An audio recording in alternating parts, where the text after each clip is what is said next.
Brickell City Center တော့ပါနော်တော့မောမိုင်းမောအဲ့ဒီမောကိုသွားနေပါတယ် busy မှာ busy တော့ကရှာရတော့ပါလား ဆိုလဲစီ ဟောဒါကဘာပိုင်းနော် first lane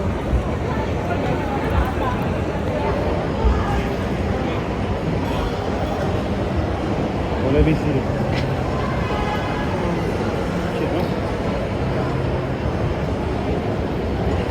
ကျမတို့ညနေ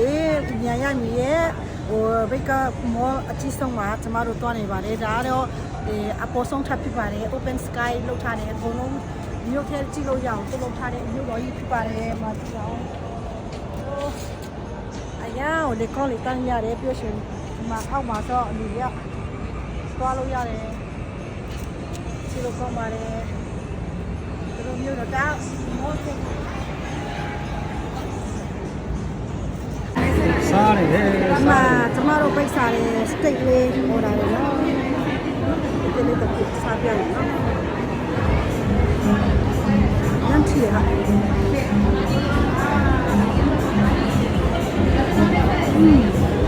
ာလို့ပြောရလဲနော်